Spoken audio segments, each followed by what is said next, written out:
दिंडोरी ते उमराळे शॉर्टकट रस्त्यामध्ये भीषण अपघात.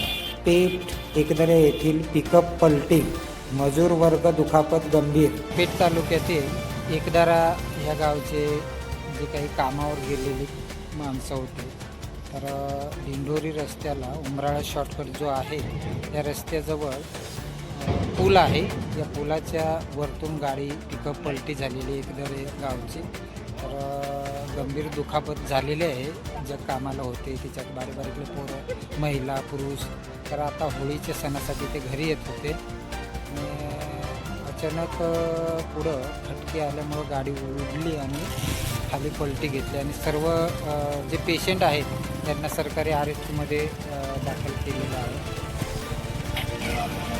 शेत मजूर जे काही पेठ तालुक्यातील एक विशिष्ट वर्ग आहे तो स्थलांतर.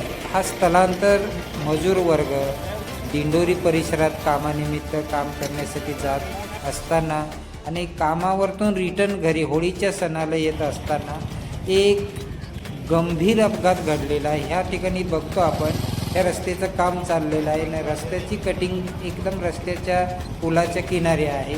सामनेहून येणारा जी गाडी आहे त्या गाडीला कळत नाही का पुढं कटिंग आहे, त्याच्यामुळं गाडी डायरेक्ट अर्धी एक साईड पूर्ण पुलाच्या खाली गेल्याने पलटी झाली. तर हे सर्व पेठ तालुक्यातील आदिवासी बांधव, स्थलांतर, जे काही रोजगार नसल्यामुळं दिवसेंदिवस 3-3 महिने बाहेर असतात. आम्ही वारंवार विषय मांडतो की आम्हाला तुमची घरकुल योजना किंवा इतर नका, पण आम्हाला आमच्या गावात भरपूर पाणी द्या, जेणेकरून आम्ही जागेवर शेती करू, स्थलांतर होणार नाही. तर सरकार खरोखर गंभीर नाही.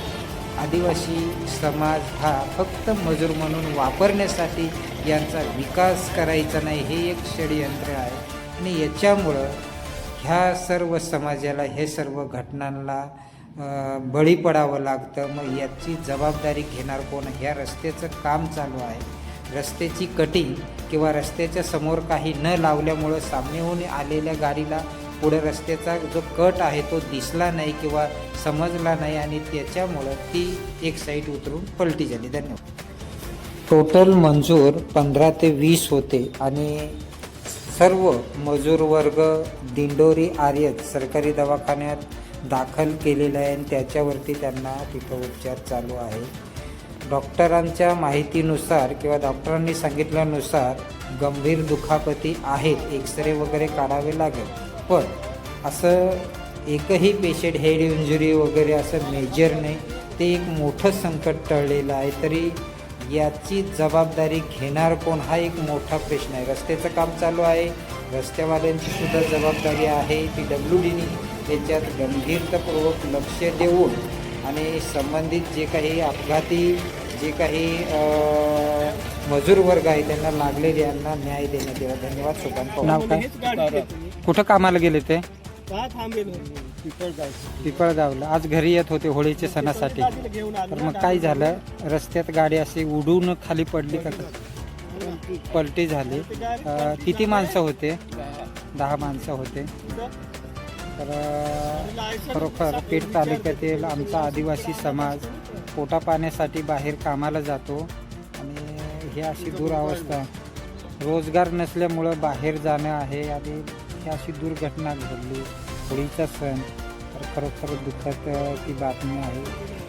नशीब का कोणाचे जास्त मेजर किंवा जी सांगतात ना जीवितहानी अशी काही प्रकार घडला नाही, ते एक चांगली गोष्ट आहे. खाली गाडी गेली थोडासा चिंता झाला काही नाही. हा ना. बाई नाव सांग तुझं. नाव सांग ना. नंदा. हे हातातच दुखतं फक्त ना, बाकी दुसरं काही नाही ना? बरं बरं बरं बरं बरं. आजी कामाला गेली ती? नाही नाही व्यवस्थित डोक्याचे वगैरे असं नाही ना? हो ना. कुठे असं चक्कर उलटी मळमळ सारखं नाही ना? काही नाही ना? बरं, किती दिवसापूर्वी कामावर गेले ते? झाले 20 दिवस झाले. 20 दिवस. होळीच्या सणाला घरी येत होते. हा.